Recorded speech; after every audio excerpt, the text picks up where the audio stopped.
So let's start with a religious symbol, and that is an ancient Phoenician god that was very important in the Middle East some 5,000 years ago. That god was called Dagon, D-A-G-O-N. Dagon was a fish god. Interesting how he has evolved into today's world of religion. Dagon is still very much alive with the world today. First of all, everyone knows that Christianity is founded on the worship of Jesus Christ. That is accepted around the world. And most people believe that the Vatican is the center for the worship of Jesus, the God of Christianity.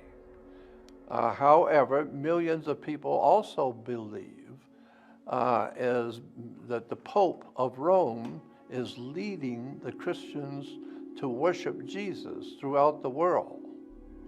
But my question is, who is the Pope leading the worship of? The first symbol that I want to talk about is the headdress that the Pope or the Bishop of Rome wears. That headdress is very interesting and has quite a history to it. That Pope's headdress is called a Pope's mitre. The Pope's mitre, we've seen it in many different shapes, but they're always basically the same shape. The Pope's mitre.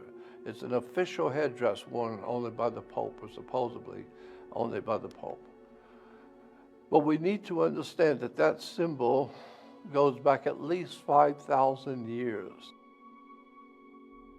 So what we need to know and what we need to keep in mind is that this strange and interesting headdress of hat that the Pope wears is impacted by a god named Dagon.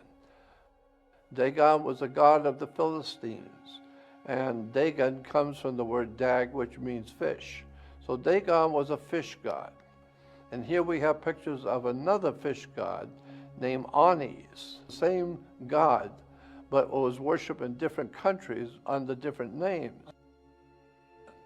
So we have a god who's half fish and half man, or men who wear the garbs of a fish in their religious celebrations. So here in the Jewish Encyclopedia, under the heading of Dagon, you will see a picture of the priest of Dagon, or the god himself, and he's wearing a fish head and the body of a fish down his back. So now we see the Pope's headdress. On the top is the Pope's mitre. But when turned, you then see he's actually wearing a fish head, the fish god Dagon, because he's representing the worship of an ancient Phoenician god.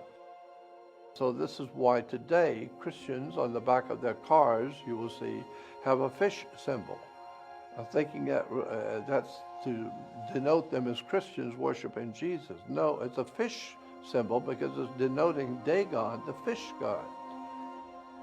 The significance is Dagon was a very important mystical god to the ancient peoples in the Middle East, in Babylonia, Sumeria, Phoenicia, Canaan.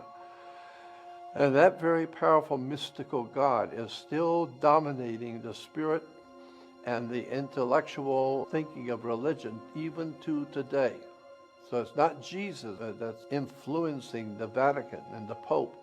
It's Dagon, the fish god. That's the importance of this. The point being is that religion comes to the world in the age of Pisces. And Pisces is, of course, the two fish of the constellation of Pisces. But Dagon is 5,000 years old.